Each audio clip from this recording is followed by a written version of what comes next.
Hello, and welcome to the Politics War Room with James Carville, and I'm Al Hunt.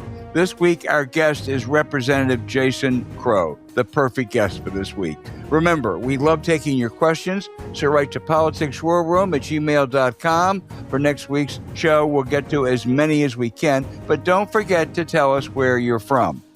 You also can get text updates about what's next for Politicon and Politics War Room by signing up at politicon.com.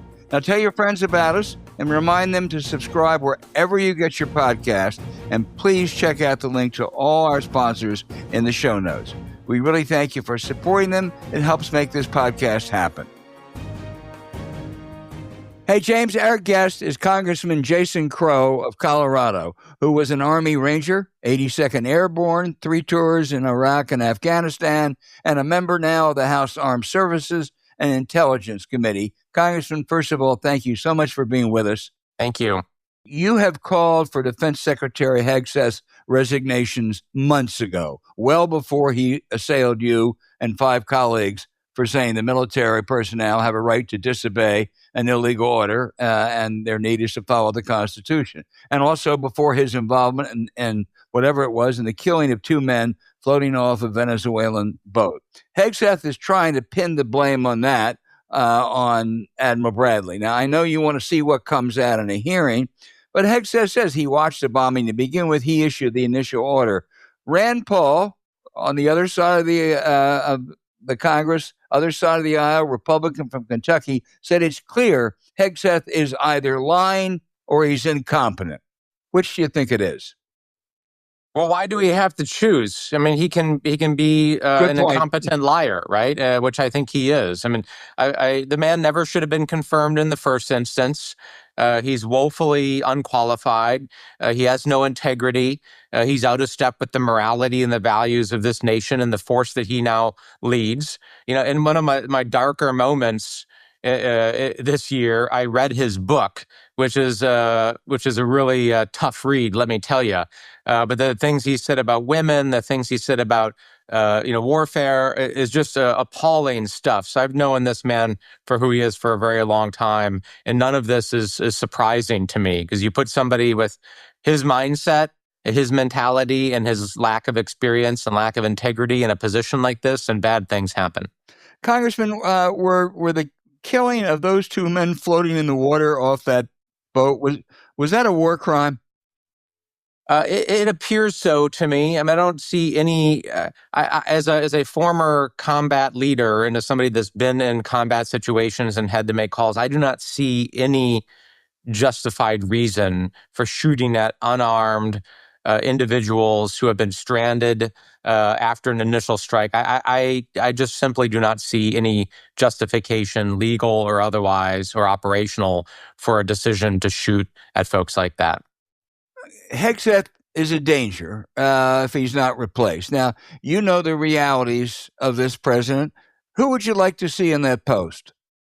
I'm not gonna name names, because if I give someone's name who I like, that's a guaranteed way to tank their viability as a candidate for that position. So, you know, it's one of these standing things in politics where I always tell some of my friends on the other side of the aisle, like, I like you enough that if you ever want me to, I will say bad things about you to help you in one of your races. Well, I was gonna find someone that you don't want in that post and say good things about him. You really could deliver. Exactly. That I'll do. But I'm not gonna tank someone's viability here by saying good things about him. Hegseth has all the problems you outline, and the Pentagon seems to be a mess. It's just absolutely in chaos. Is that affecting General Kane, the head of the Joint Chiefs?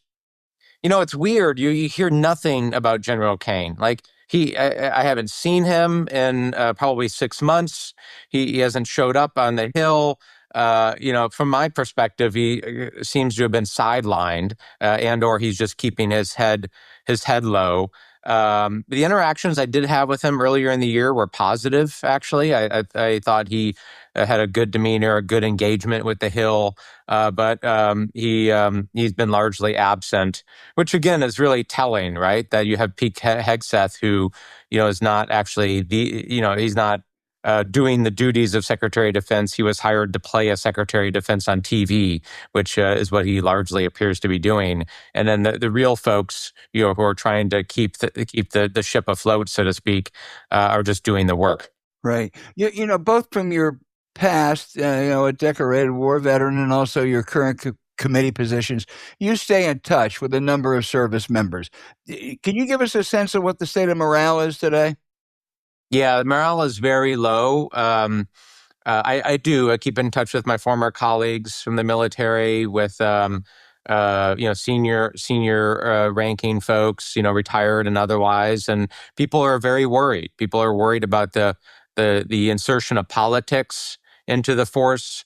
They're worried about the fact that there's been an environment created where, instead of choosing the best woman or man for the job, people are campaigning now for these high-level positions, and they're seeking them, and there are campaigns for high-level appointments, which is not the way it's supposed to work in the military, and it creates a politics and a dynamic that's very disturbing for our military. So morale is low. I'm less worried right now for the senior ranks, right? These are people that have been in the military for 20, 30, 40 years in some instances, whose leadership style, whose integrity, whose experience is already established, right? They understand, and they can largely manage this. What I'm most worried about is the message and the culture that's being developed for the lower ranks right now, who are coming into the military, whose leadership style and philosophy is being shaped by this environment, and because that's going to have a more generational impact on our force. James Carville. So, Congressman, let's talk about your current day job, and that is you're heading up the Democratic Congressional Committee in the House. How many Republican-held seats do you think we're going to contest in this cycle? Well, based on what we saw a couple of weeks ago in the elections and what we saw last night in Tennessee, a lot, right? I'm a firm believer in going deep, fighting everywhere, contesting every race. And if what we've seen in the last month, if we extrapolate that out, we can go very, very deep into Trump territory. So I'm a big believer in recruiting. Give us how are we shaping up in terms of getting the kind of candidates that we can get that can actually win elections in here? Give us a little briefing on where we stand in that area.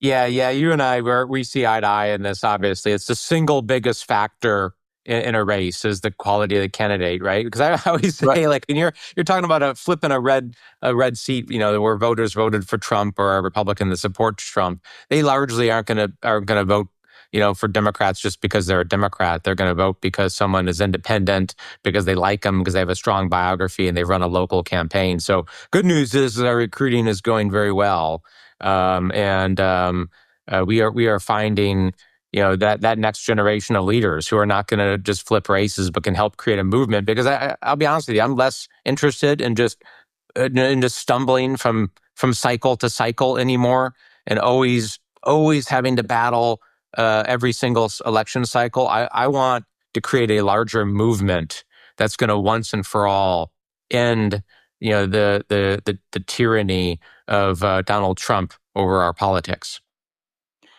And another thing is that I really look at, and I'm sure you do too, are we seeing an unusual number of Republican retirements from the House? And people like, I want to spend more time with my family kind of thing. Yeah, because a lot of these Republicans, what they're saying publicly, privately for the most part, some are publicly saying it once they announce their retirement, is the White House treats them like crap, that the functions of Congress have been gutted, they've lost their power, they've lost their independence, to which I say, this is what we've been saying for years, right? Like, literally, this is what we've been saying, that this administration doesn't care about checks and balances, doesn't care about our constitutional system, doesn't care about Congress. Stand up, have some courage, don't allow them to do it. And they didn't. And now they're being like, oh, wow, you're right. Actually, we should have a couple of years ago stood up to this and asserted ourselves, and we didn't. And now look at the mess that we're in. And now they're leaving. So, listen, there are some people who are friends of mine who are leaving, who are gone. I'll miss them personally. but there's a larger mission at play here, and folks have got to go. So you're a person of the West, obviously. You represent Colorado. You know something about the West. I'm trying to figure out what's a better description for our current defense secretary, a tin horn or a dime store cowboy? It's probably somewhere between the two. Probably too kind. You know what else we would say in the West about someone like Pete Hegseth is that he is all hat and no cattle. There you go. So they had this thing, of course, Hegseth says, he doesn't know anything about it. Trump doesn't know anything about it. Let's blame the admiral. What kind of message, I know that was drilled into your head, your training, you accept responsibility. That's the main thing that you got to do. What does it say to a corporal when he sees the 1-2 people in the chain of command sloughing off responsibility and trying to blame somebody else, and he's told that he or she is responsible for keeping your weapon clean? Yeah, it's absolutely corrosive to the entire environment, right? When you step into the boots and you go to basic training and you go to officer training, what you learn immediately, at least in the Army, is that leadership by example, that's the phrase, you lead by example, is the single most powerful thing. It doesn't matter what you say. It matters what you do when you set the example. And when you're a paratrooper, what it means is you actually jump out of the plane first. There's a tradition in the paratroopers that when you're in that plane, the senior person jumps first, and then your paratroopers follow you. When you're out in the field and you get hot chow, your soldiers eat first, and then if there's anything left over, then you eat last. That's what it's supposed to look like. With this administration, everything is flipped on its head. Yeah. They're pushing everybody else out the plane and not even jumping. They're chowing down, eating all the food, leaving nothing for anybody else. The entire thing has been turned on its head. Albert, thank you. Great answer. Let me just follow up on one thing James asked about recruitment. You were part of that 2018 class with great candidates with national security credentials. You, Abigail Spanberger, Mikey Sherrill, just elected governors, Alyssa Slotkin, now a senator, Chrissy Houlihan. Are you replicating any of that this year? Yeah, I mean, that's what we're looking for, because, this is not rocket science. Like, it turns out Americans want people who have done things and accomplished things outside of politics, who have a proven track record of doing non-political things for the country and community, and who can build coalitions. Who would have guessed? They want people who can do things, right? Yeah. It's just not hard, right? And the political system is broken. Everybody knows it. I know it. You know it. They know it. And they know that the answer to fixing that broken system is not to get more politicians and more people that have spent their lives doing politics into that system. They want something different. So that worked in 2018. It's gonna work again. It's frankly the future of this country. It's the future of politics, and that's why when we are looking at these folks, you want to find people who have built businesses, who have served the country in uniform, who are raising young kids in America, who understand how excruciatingly difficult it is to raise a family in this country. That's who people can relate to. Congressman, let me turn to Venezuela. They're making threats every day that they may actually attack Venezuela, apart from what they're doing to those boats. Yeah. And they say it's all about curtailing drugs. But of course, Trump just pardoned the biggest drug trafficker of all times, the former Honduran president, he pardoned a guy named Cocaine Juan is his name. Right. I mean, he was the biggest of all. Remember that movie Wag the Dog, where a president starts a war in order to distract from other problems? Is this a wag the dog situation? I don't know if it's. It might be. I mean, first of all, this president just doesn't see a problem that he doesn't think he can bomb his way out of. Right? Mm-hmm. He's been one of the most interventionist presidents that I've seen in decades, and that's saying something in this environment.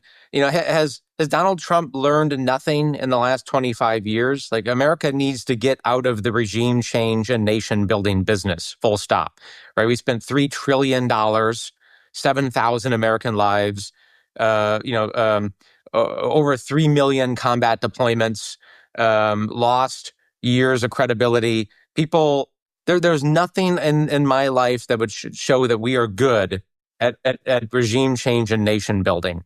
Right. And the rhetoric of this president indicates that he has not learned that lesson. And it just needs to stop. That's not to say that we shouldn't put pressure on Venezuela and Maduro, because, he's a terrible dictator. But the idea that we're going to go in and fix this, like the way we thought we would in Iraq and the way that we thought we would in Afghanistan, would be the height of folly. Yeah, if you break it, you own it. Let me ask you about Ukraine. Do you have confidence in the American negotiators, Steve Witkoff and the president's son-in-law, Jared Kushner? No, I don't, because I don't think they understand what we're dealing with here. I don't think they understand Vladimir Putin, which is remarkable because we actually know a lot about Vladimir Putin. Right? We know that he only respects pressure and power. Like, he doesn't care what anybody says. He only does what he is forced to do. And Vladimir Putin believes that Russia's greatest strength historically, like, he's a Russian historian, he believes in the Russian Empire. He believes that Russia's greatest strength is that they can absorb more pain than anybody else. That they can just outlast everybody else because they can absorb more pain. That's his thesis. And he thinks he can outlast the West. Right? So the idea that you can convince him of that otherwise without maximum pressure is just ridiculous and not based in any fact. So the rhetoric of Donald Trump, the actions of Donald Trump, how he's undermined our own alliances, he's undermined our own pressure, he's undermined all of the tools that we would use to actually achieve asserting pressure on Putin and force him to the bargaining table. That gives me no reason to believe that this administration is serious about helping Ukraine either win or settle this in unfavorable terms. Well, let me ask you one final question. Put on your Intelligence Committee hat. How would you rate the likelihood, probability, or possibility of China trying to take over Taiwan in the next couple of years? Yeah, I think that risk is increasing, right? What we also know about Xi in China is that he believes that taking Taiwan is essential to his legacy, that he does not achieve his legacy unless he, quote unquote, reunifies China, is what the Chinese call it, reunification, and that he wants to achieve that before his leadership tenure is over. So what that means, and he will never stop trying to do that. Kind of like Vladimir Putin will never stop trying to reestablish the Russian Empire, historic Russian Empire as he sees it. Mm-hmm. And he actually literally has held up a map of what that looks like, and it includes large chunks of NATO. Xi also will never stop trying to achieve that legacy as he sees it. So what it means is we always have to make sure that the costs to them outweigh the benefits, and that every single morning Xi wakes up and says, "Not today, not this morning. It's too costly. I can't achieve it." And that's an endeavor we have to take seriously. Congressman, let me ask you before we go. There are multiple charges of corruption in this administration, ranging from crypto to pardons to other things. Are they serious? It seems nothing can be done about it. Give me your sense of this. Yeah, this is undoubtedly the most corrupt presidential administration in the history of America. Within 11 short months, they have created a pay-to-play corrupt system based on graft, the likes of which we have never seen in America. And then on top of it, you look at the suffering of the American people, how healthcare premiums are doubling, tripling, quadrupling, how costs are skyrocketing, people can't afford homes. And what is this president doing other than falling asleep in cabinet meetings? He is building a $300 million ballroom. He's refurbishing the golf course at Andrews Air Force Base. He's buying $200 million of private planes for Kristi Noem. This man is remarkably out of touch with the working class of the United States. And I'm a Democrat because I don't believe government should solve my problems, and I don't think I don't want a handout. I don't want government intervention in all elements of my life. But what I do think fundamentally, the role of government is to try to achieve a level playing field so that people can compete, they can win, they can achieve the American dream. If people can do that and become billionaires, good on them, right? But working class folks know that the game is rigged right now, and it's more rigged than it's ever been, thanks to this president. And combating that corruption has got to be one of our top priorities going forward. Boy, Jason Crow, you have been a great guest, and all you out there, if you want to view politicians as stocks, take a look at Jason Crow from Colorado. You have been a great guest on a whole wide range of subjects. Best of luck to you. Thanks for having me.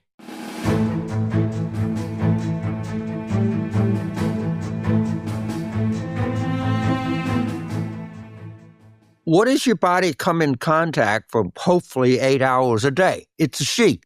You wouldn't wear crappy underwear, would you? Well, why would you sleep on crappy sheets when you can get the best? That's 8 hours every day. It's 56 hours a week, I guess. 8 times 7, yeah. Were you a math major at LSU?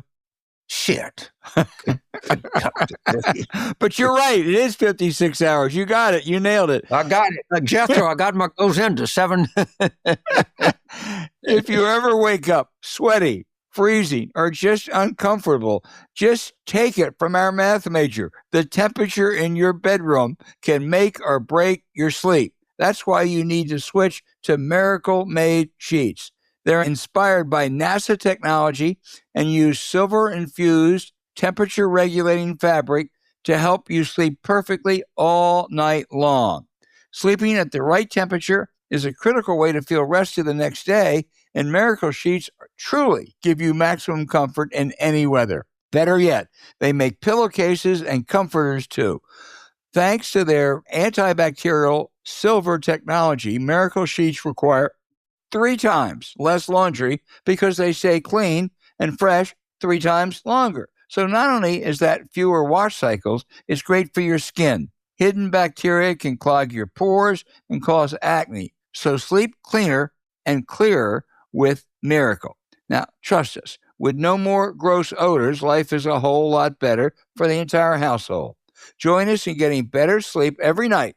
Not only are Miracle Sheets smooth, breathable, and ridiculously comfortable, they don't have the steep price tag of other luxury brands. Miracle Sheets feel nicer than bed sheets used by some 5-star hotels. So it's a vacation every time you get in bed. Drift off to dreamland and wake up at the perfect temperature every time you get into bed. Choose Miracle and upgrade your sleep or give the gift of better rest. Go to trymiracle.com/war room to try Miracle-Made sheets today. You'll save over 40%, and when you use the promo code War Room, you'll get an extra 20% off plus a free 3-piece towel set. They make an amazing gift, and with a 30-day money-back guarantee, it's risk-free.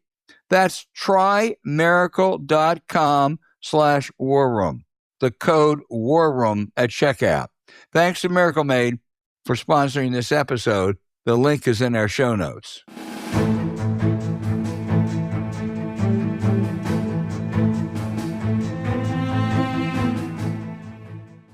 Hey, James, in a great year for Democrats, the special election in Tennessee, where Democrats lost by high single digits, was it maybe a tad of a disappointment, but that's only because I think expectations were hyped too high. It's a district that Trump carried by 22. The congressman carried it last time by 19. This time, in a special election, the Republican won by about 9. They poured in a lot of money. Also, the Democratic candidate was not the best. No. And none of this overshadows a very bad landscape for Donald Trump and his party. He is slipping in the polls, low 40s, high 30s. His MAGA base is fraying. Marjorie Taylor Greene is not alone. The incompetence, the incredible incompetence of this administration, in the stunning Justice Department run by third-raters whose only loyalty is to Trump, and the Defense Department under Pete Hegseth may even be worse. And he's showing signs, I think, clearly of cognitive decline. You also worry, though, when he is threatened, when he is in a corner, he is most dangerous because he will do almost anything, particularly to keep the Democrats out of winning the midterms.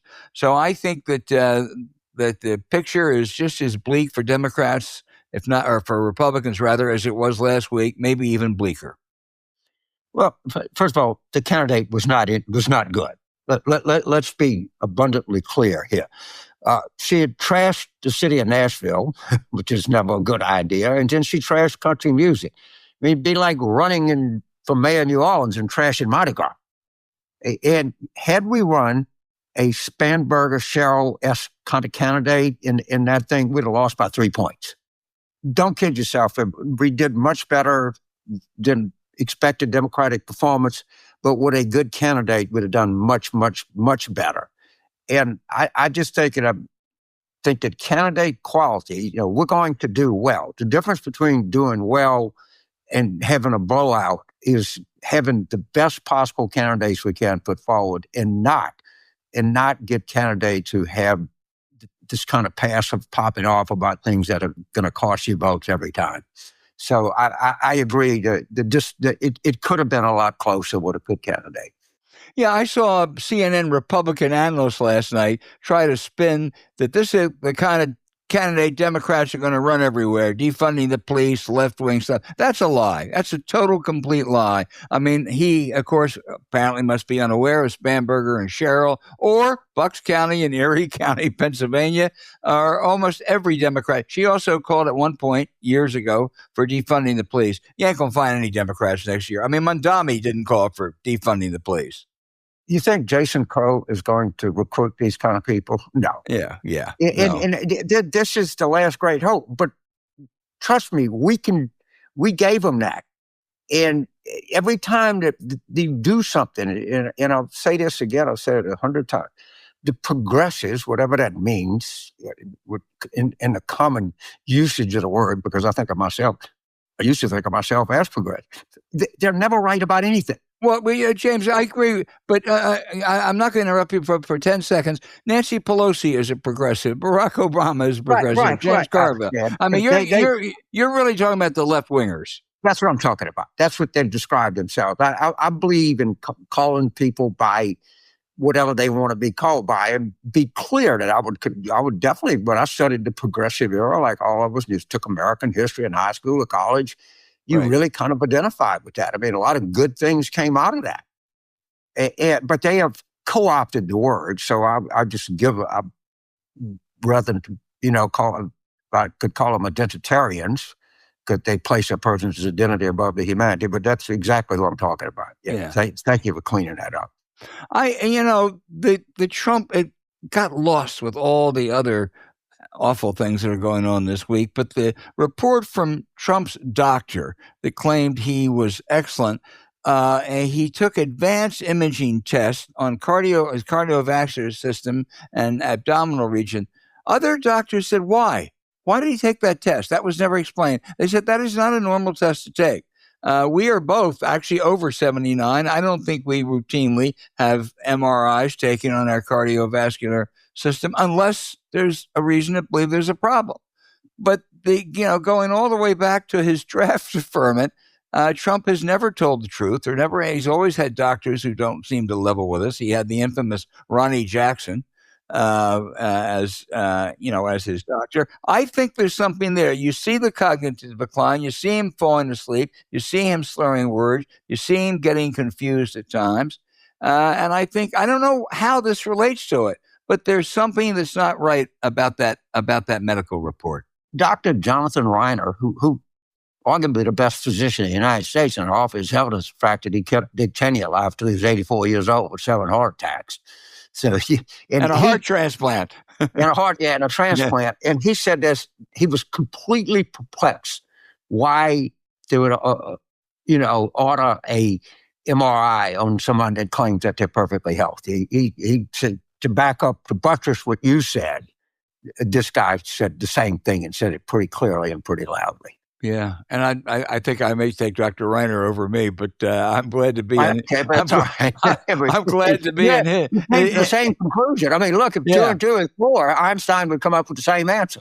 No, exactly. James, I'll tell you what, he is slipping. He is in terrible trouble. He tries to deny it, but he knows it.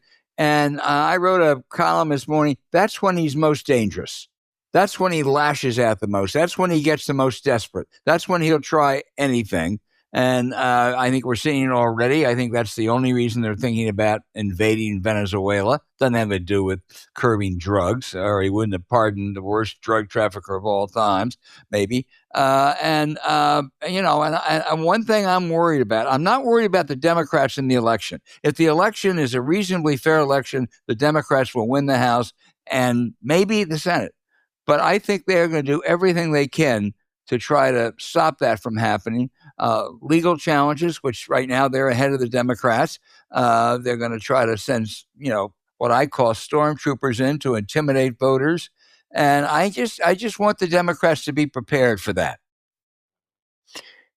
Well, first of all, I read your column and I recommend it to everyone. Where can our listeners or viewers find your columns? On Substack? On Substack, right. Yeah, okay. I highly recommend it because I read it this morning.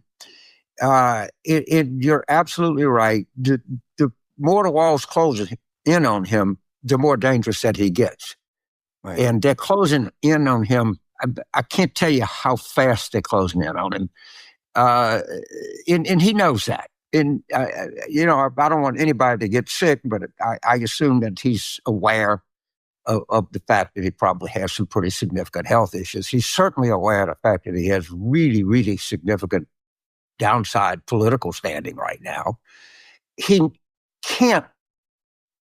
got to realize at some point that he's appointed a pack of buffoons that can't do anything, but he's a big enough buffoon that he may not realize it. But I am just worried sick about the next 3 years. And I think your point, because he's not going to get better. You and I know this. Age is like an elevator that doesn't go down. The best you can hope for is you stay the same for a month or two. I keep looking for it to go down a level or two, James. It don't have a down button. It doesn't. Right. No, it doesn't have a down button. And we're older than him, and I would bet anything that we're probably in better health than he is, but you never know. It could drop dead the next minute. But there's so many things that are going wrong for him all at one time. And he's dealing with adversaries like Russia and China that possess something that he has none of, and that's patience. And he is going to try some crazy stuff between now and just think of what's going to happen. He's going to have 2 years left. He's going to have a Democratic House. And I believe that the Democrats are now a favorite to win the Senate. I will put them a favorite. I can't imagine with the kind of differential we're seeing that we're not going to pick up Senate seats in Ohio, Iowa, Alaska, Maine, places like that. I think we're going to win, and we're North Carolina's a given. North Carolina's a given, absolutely. Yeah. That's one pickup for sure. And I think we're really close in Mississippi already, and and don't forget Texas.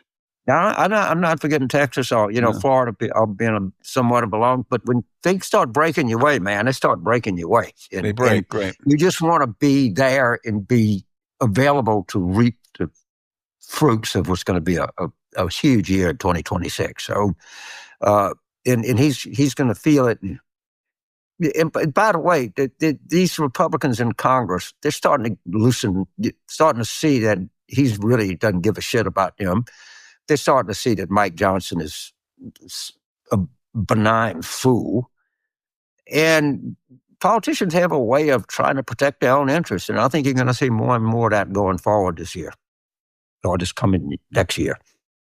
Yeah, Elise Stefanik, maybe the most unprincipled House Republican who's running for governor, attacked Johnson the other day because he won't bring up a bill that would basically make it harder to subpoena members of Congress without telling them ahead of time. My point is, why the hell should members of Congress get special treatment on that? I mean, if they want to make it across the board for people, fine. I haven't thought about that. But she's saying basically this all goes back to the lie about lawfare and everything in the Biden years. But the cracks are showing, James. The cracks are showing. And one of the things, and you know this because you've been around Washington for a long time. When the cracks start showing, they're not linear. You don't have a 1-inch crack, and every week you get another 1/4 inch. Right. You get a 1-inch crack, and then a week you got a 5-inch crack. It doesn't. You understand that it's not just a progressive down thing, and they're going to see that, and they're seeing what's happening in recruiting. They're seeing what's happening in these specials. They're going back to their districts. None of them can have a town hall. All right, they can't campaign. How are you going to run for re-election and you can't go out in public? That poor person, Iowa won. I don't know what's going to happen. She won't get back. Right. When after President Kennedy was assassinated, Lyndon Johnson had this extraordinary run in 1964, in the aftermath of the Kennedy and in 1965 with that huge majorities, 1966, and he was in danger of losing a bill sometime in 1966. And Age said, well, look, we won everything else. And he said, once they see blood in the water, it's different. They're going to come after you. And I think that's true now. They see a lot of blood in the water now. Yeah, except one thing with Lyndon Johnson, he knew Washington, okay, and he knew what blood in the water was. And I think it's very appropriate quote to remind people. But what I would say to people is, it's been an awful year. We've had an awful 13 months since the election. But the cavalry's coming. Can the cavalry get here before they burn the whole place down? I don't know. I'm glad the cavalry is being led by people like Jason Crow. That's one thing that makes you feel awful good, doesn't it? No, it doesn't. And there are other people like Jason. That 2018 class ought to build a monument to them on the mall or something. They're so talented. Right. And there are, I don't know that the same caliber as Crow and Slotkin and Sherrill and the like. They may be, but they've got some great candidates running with those kind of credentials in Arizona and in New York and in other places. So it'll be. We ought to have some of them on the show. As a matter of fact, James. Absolutely. Yeah. And we got to get Ruben Geigo back on the show because he's just the rising star, real rising star. Yeah, he sure is. I mean, he and Slotkin were going to be on a national ticket. I mean, probably not 28, but maybe. It's not impossible, but I mean, those are two people who really, really have a viable career in national politics. I mean, I would throw Jason in there easily, and that I would too. Other people too. My guess, and this is based not on any knowledge at all, James, although I know some people in Colorado. I think Michael Bennett's going to be elected governor, and then he gets to appoint the senator because he's got 2 more years. And Jason Crow, if he wants it, would be a leading candidate. He would, and Joe Neguse would be hard too. Right, that's a great choice. It's a hard choice. Yeah, what you can't go wrong. And one thing we know that Michael Bennett will give it judicious and long and deliberate consideration. Oh, you don't think it'll be flip? It's that St. Albans education. No, he's a wonderful public servant. All right, we covered a lot today. We'll have a lot to cover next week.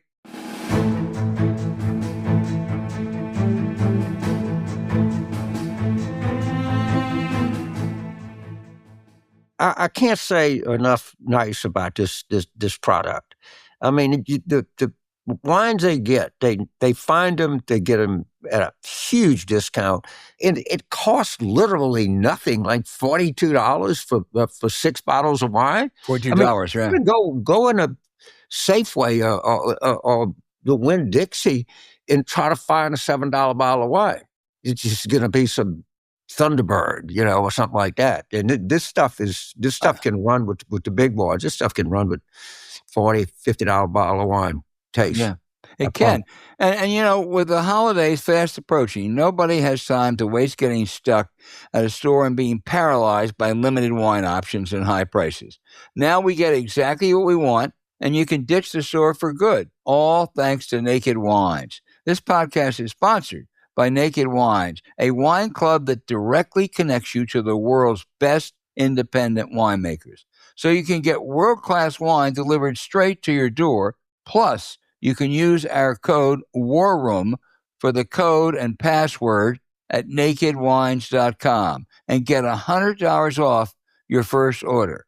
Now listen to this. That's 6 bottles for just $39.99. So, James, you overstated it. It's less than $7 a bottle. That's how good this deal is.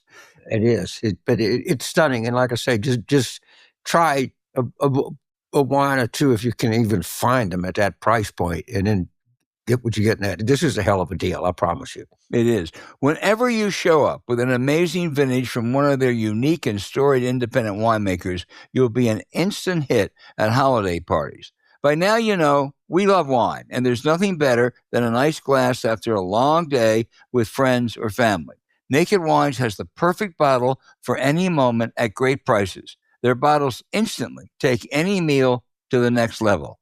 And thanks to Naked Wines, you can enjoy a great steak paired with a 2024 JOP Malbec from Argentina. It will be a dinner to remember. So how do they do it? I mean, you're saying, come on, this sounds too good to be true. Well, let me tell you how they do it. Naked Wines brings you amazing wine straight from the winery at up to 60% less than what you would pay in a store by cutting out extra costs like middlemen, markups. Naked Wines passes those savings on to you. They've been around for over 15 years and back over 90 independent winemakers around the world to make the wine you love to drink. They put passion into every bottle, and every glass is a true pleasure. Now is the time to join the Naked Wines community. Head to nakedwines.com/warroom. Click enter voucher and put in our code WARROOM for both the code and password for $100 off. Your first order, I'm going to say it again, that's 6 bottles for only $39.99 with shipping included. That's $100 off your first 6 bottles at nakedwines.com/warroom. And use the code and password WARROOM for 6 bottles of wine for $39.99. The link is in our show notes.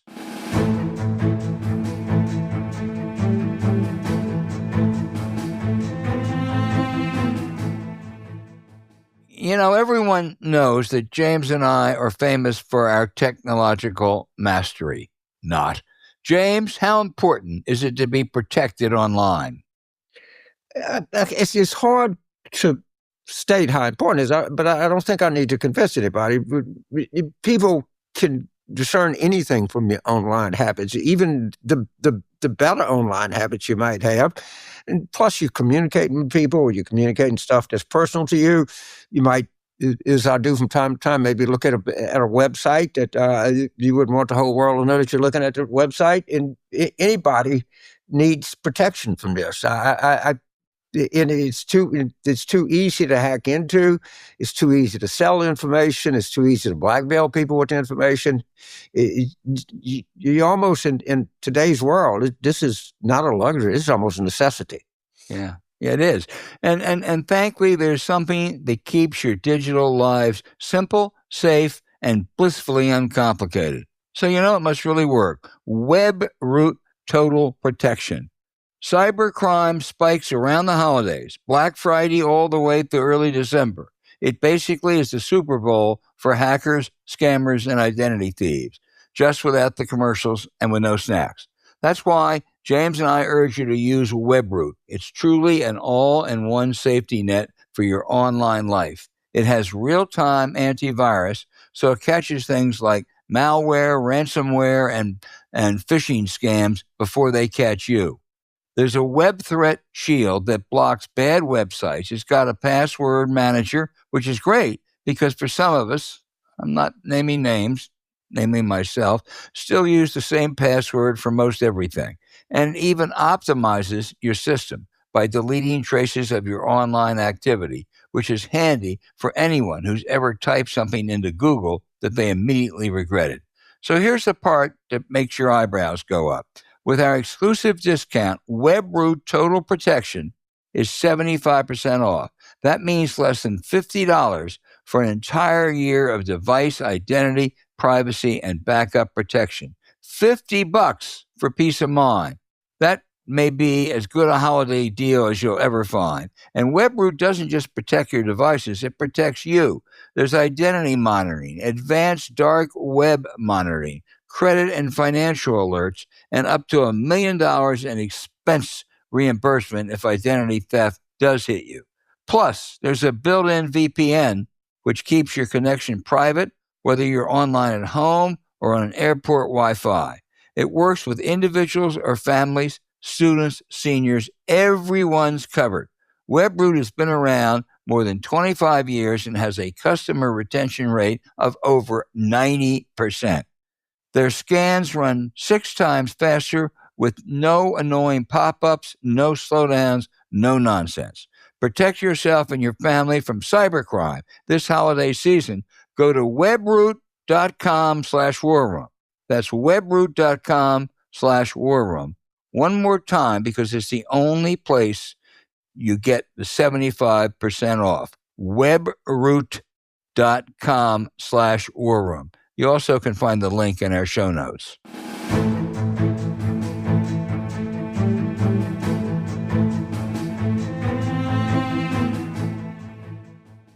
All right, now for the outrage of the week. James, my outrage is no commentary or certainly no criticism of your alma mater LSU or the success of its new football coach, Lane Kiffin.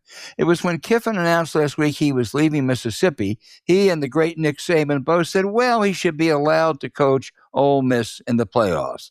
No, he shouldn't.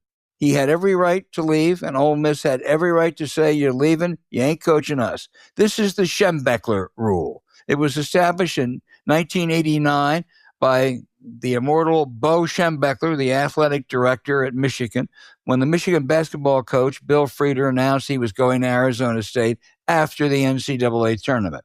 Bo said, get the hell out. I want a Michigan man to coach Michigan. By the way, the Wolverines won the championship that year. I watched the Michigan-Ohio State football game last Saturday. It's one of the great rivalries in sports. But sounding like an old-timer, I tell you, the best times were when Bo faced off against Woody Hayes at the end of every November. Back to Ole Miss. I really hope they do well in the playoffs. I'm cheering for them. I have 2 other teams I'm also cheering for. Indiana for our colleague Mike Tackett, and Notre Dame for my dear departed friend Mark Shields. And I certainly think you go in, James, with Ohio State and Indiana as heavy favorites. But, you know, there are a number of teams that could surprise in this tournament. Yeah, Texas Tech is kind of my go-to team that no one thinks about. I think they're pretty good. But they go all the way out. I'm not suggesting that. I suspect it might go a little bit deeper in terms of the Ole Miss players were told, but I'm sure when Kiffin recruited them, that he was going to be there for the duration. And as happens everywhere, I'm not singling Lane Kiffin Ole Miss out, but why would you want a guy that promised you he was going to be there your whole time to be coaching a bowl game? I completely agree with the decision made by the authorities at the University of Mississippi. Right. If I'm outraged, if you sit back on a year, and we bracket $3.5 trillion more in debt, which, of course, we just sloughed that off to young people to pay for facts. We cut veterans. We have hospitals closing. Just read a story in Augusta County, Virginia. The only hospital in a little town called Churchville is closing. That's typical of everything you see. Then you see the lawlessness that we see in the Department of Defense and the White House. It's like nothing we've ever seen. And it makes you numb to the other stuff that's going on. One of the things that you and I, or no one should think of, is a headline from the Upshot, New York Times. The U.S. is funding fewer grants in every area of science and medicine. A quiet policy change means the government is making fewer bets on long-term science. Now, understand what they're studying. They're studying diabetes. They're studying high blood pressure. They're studying cancer. They're studying kidney failure. All right, they're studying things that people get. We are actually cutting back on studies in this country when we're giving humongous tax cuts to people with incomes over $500,000 a year. when we got everybody in the United States government is flying around in luxury 757 jets, and they're making money hand over foot, and they're cutting everything. You say, well, gee, how could they couldn't be doing that? Yeah, they're doing that. And now they're cutting research, medical research. And if you're a Trump voter, you've been betrayed in so many ways. You tend to be, not always, but you're very often are older. You very often live in a place that doesn't have great access to health care. You're highly likely, as we all are at a certain age, to be dealing with diabetes or high blood pressure or some other chronic condition. And they're cutting that. I mean, what happens is we just lose our sense of outrage because we're so spent with outrage. And sometimes you got to look beyond just the headline numbers and just see how disastrous the policy of this administration are possible in ways we couldn't imagine. I never would imagine somebody would cut funding for diabetes research, particularly when probably 75% of the people who vote for me have got some version of diabetes. Well, James, the cuts are awful. And you know what? Some of those scientists are going to leave and they're not going to come back. Yeah. So it would be bad under any circumstances. But if you could say, well, if we can just get through 3 years, then we can restore all that. It's going to be a hell of a lot harder than that. This damage is much more enduring than we might realize. Yeah, they'll go somewhere else. They'll do something. They're not. Then they're highly educated people. We're just slapping people like that in the face. And boy, that's one area, it seems to me, that we would want to be world leaders in. And lead the world, right? Yeah. All right.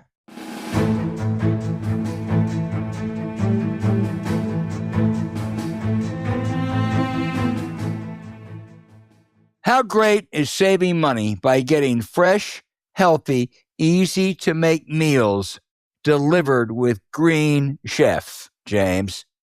It's critical. The other thing is I want to accentuate is that it tastes good. You know, sometimes you equate convenience with bland, mediocre taste. You know, you think of TV dinners, you think of things like that. Mm-hmm. Don't expect that when you get this. Expect a lot more, and you're not going to be disappointed. You're not going to. You're going to look at the price. You're going to look at the convenience, and you say this is good.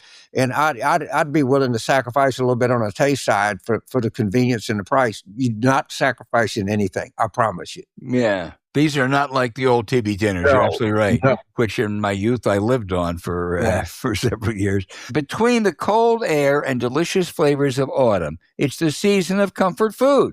It's also the perfect time to reset and kickstart healthy habits before you set your 2026 resolutions. Luckily, by choosing Green Chef, the #1 meal kit for clean eating, you can do just that. So we have to ask, is there a better time to get started with easy meals and great nutrition from Green Chef than right now? Green Chef makes it easy to spend less time in the kitchen and more time enjoying the fall.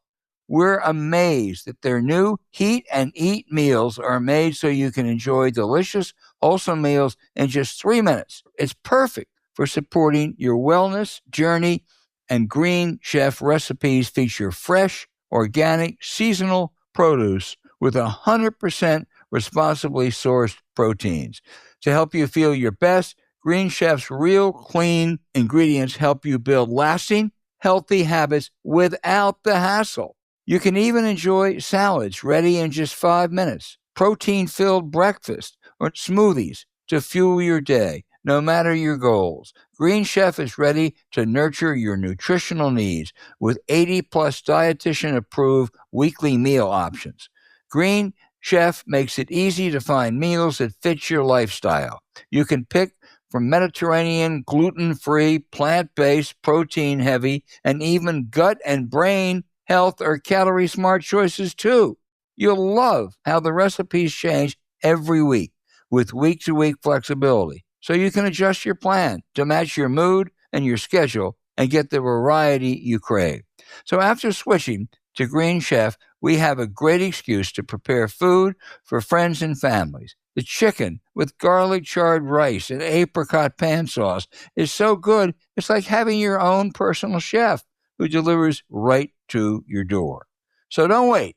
Make this fall your healthiest yet with Green Chef. Head to greenchef.com/50 Room and use the code 50, that's 50, War Room to get 50% off your first month, then 20% off for 2 months with free shipping. That's code 50 War Room at greenchef.com/50 War Room. The link also is in our show notes.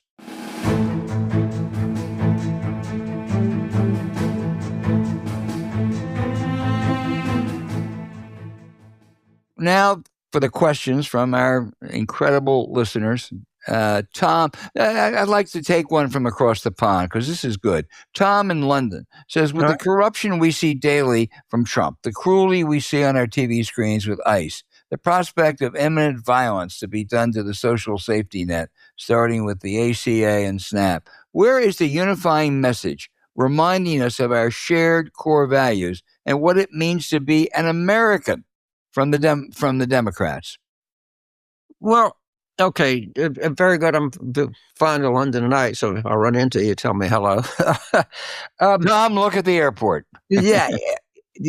Until we have a presidential candidate, and I say this in all sincerity, it's hard to have a message. But what you can have is an argument. And we have a hell of an argument that this is the kind of thing that we need to stop. If we are siding with people who have power at every junction, and we're siding against people who would like to have power at every junction. And I think this is a really important distinction.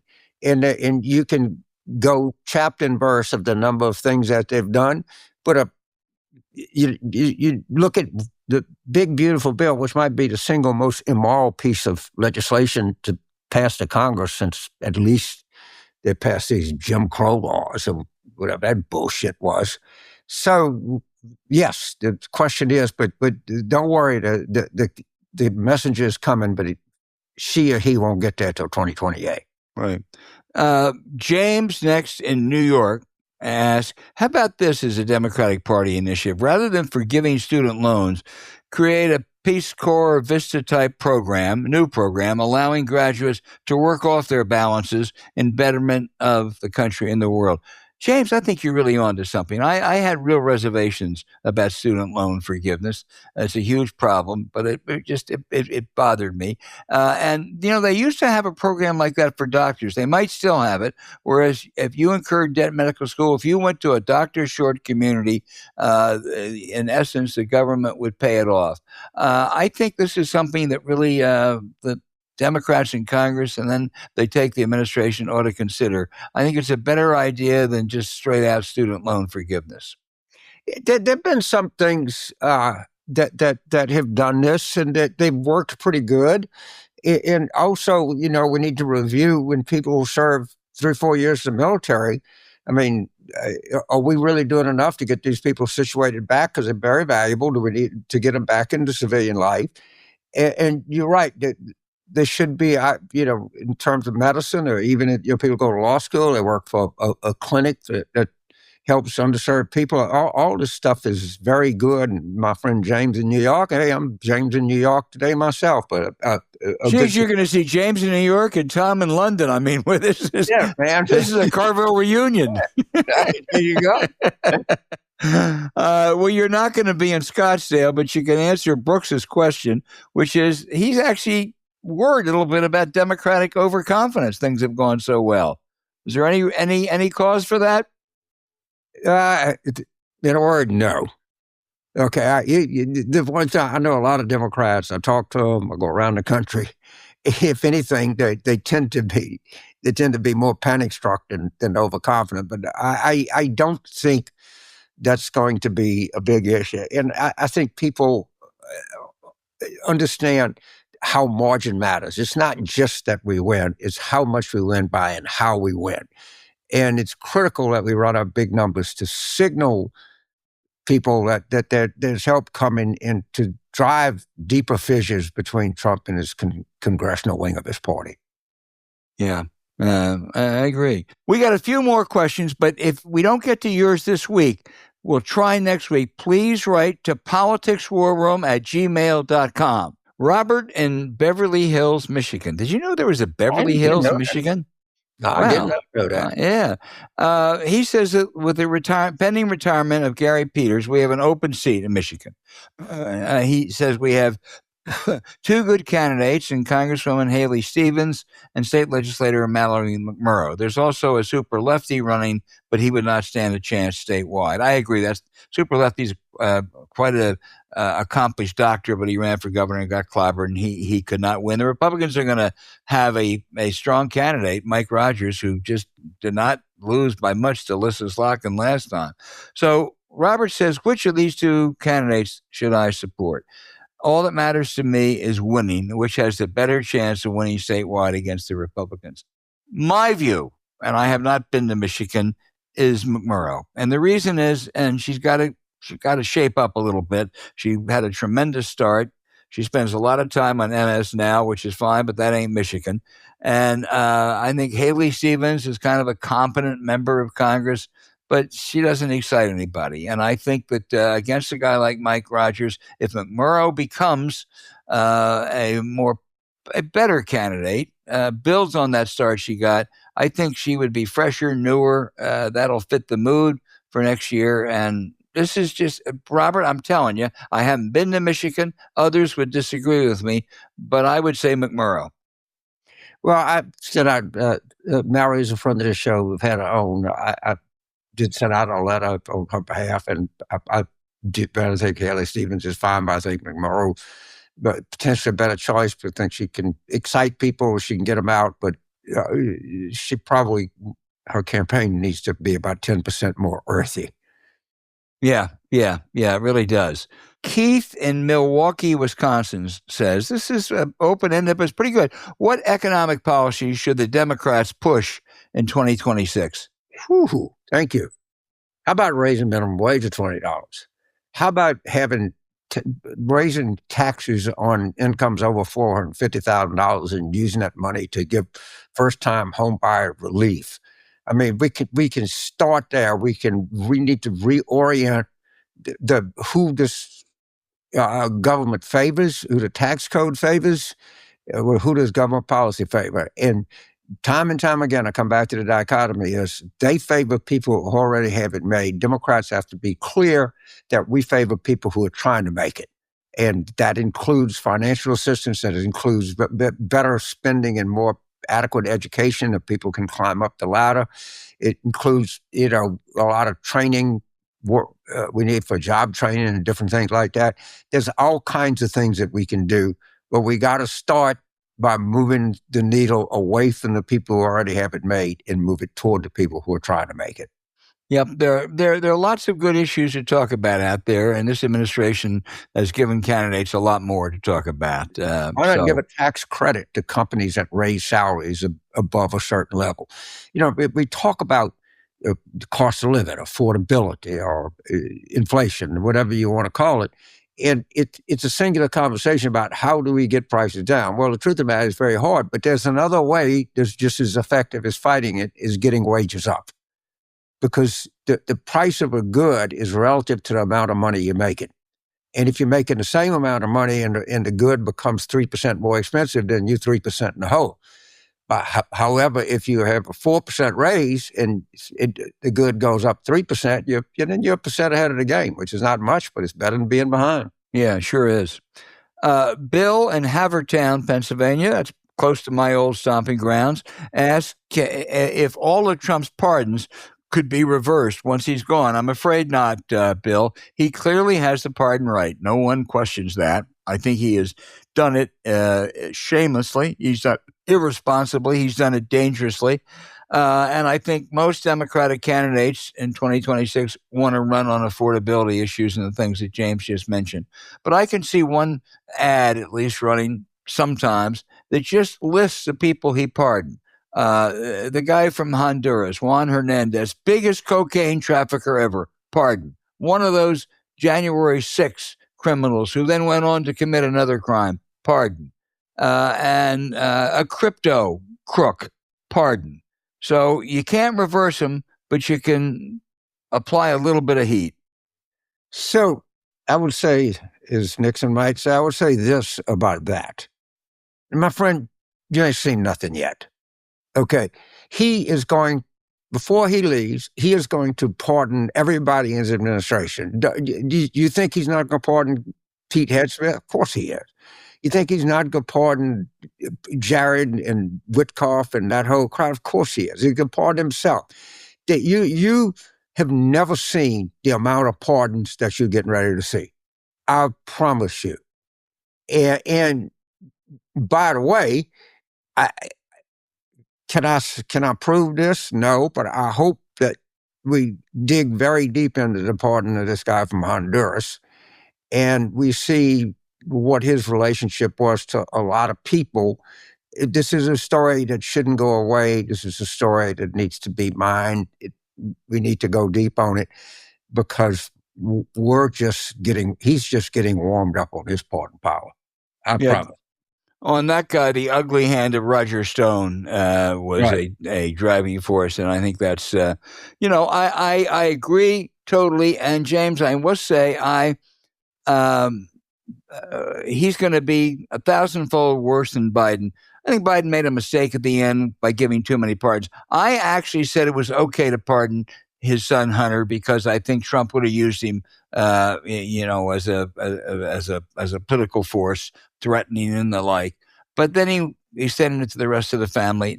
It doesn't compare to what Trump is doing, but it gives them that both sides argument, as phony as it is. So I wish, but in any event. I guess it's 96-4. You could say it is both sides. And right. I don't like it. I would have pardoned my own son. I'd have pardoned my grandson. Who wouldn't have done that? But, hopefully, I think I'll make a projection here at 2028. I think the biggest dominant issue is going to be corruption. Because I think we're just getting a whiff of it, and I think the public is going to come to a point that it is so monumental that it can't be ignored.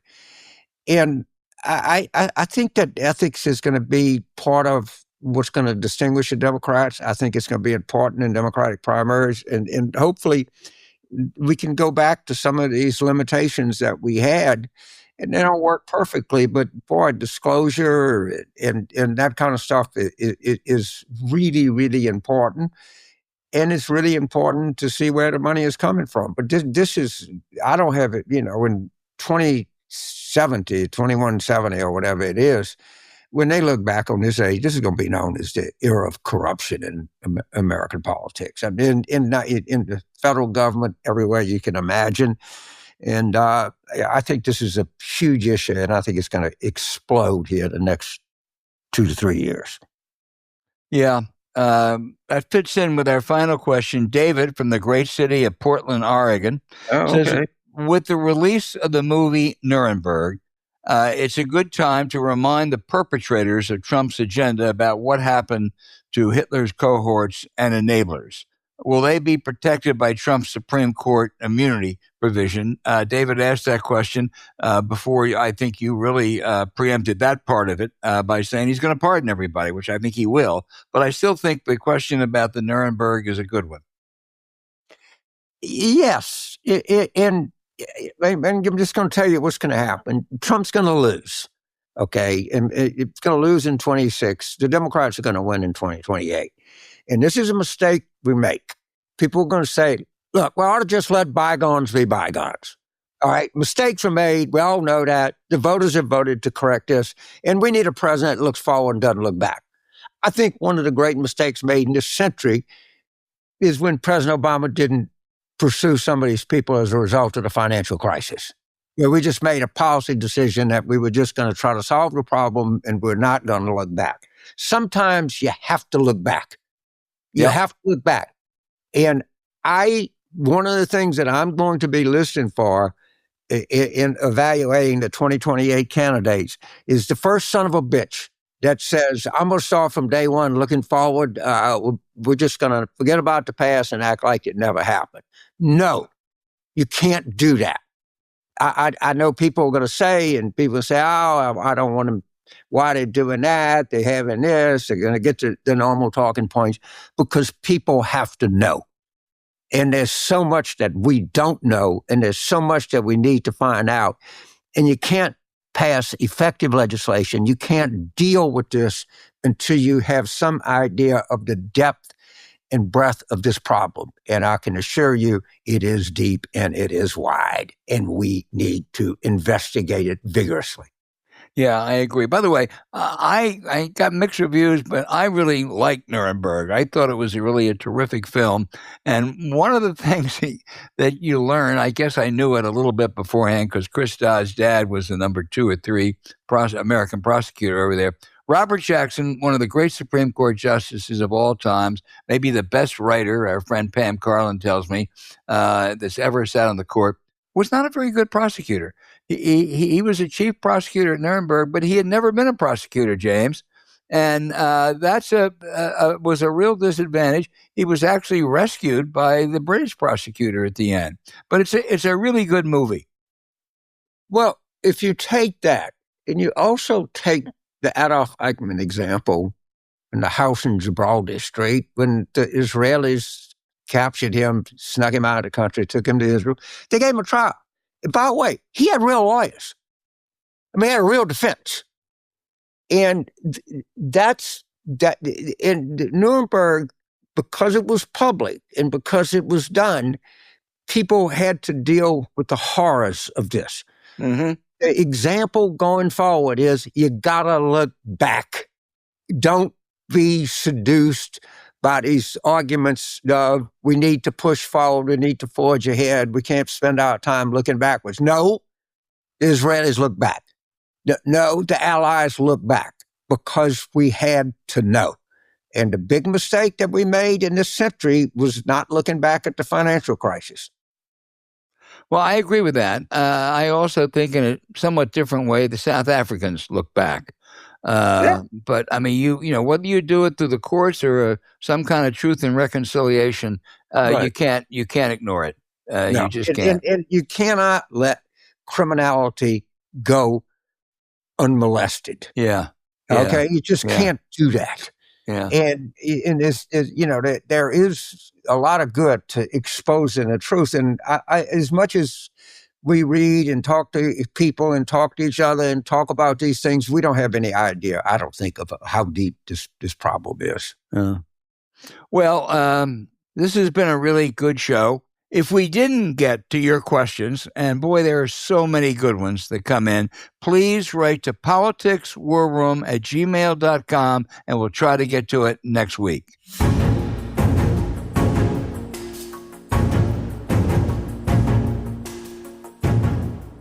Thanks for listening to Politics War Room with James Carville and Al Hunt. As always, send your questions for us by email to politicswarroom@gmail.com. But don't forget to tell us where you're from, and we'd really appreciate it if you check out the links to our sponsors: Miracle Made, Naked Wines, WEBROOT, and Green Chef in our episode show notes. To keep up with us, subscribe to Politics War Room wherever you listen, and check out our Substack at politicswarroom.com. Now, James and I are constantly adding new content, so go take a look. You also can find other shows you might enjoy on the Politicon YouTube channel or when you search Politicon on your favorite podcast sites. Now, remember, please rate the show with a 5-star review. We'll be back next week with another show as we continue our War Room planning.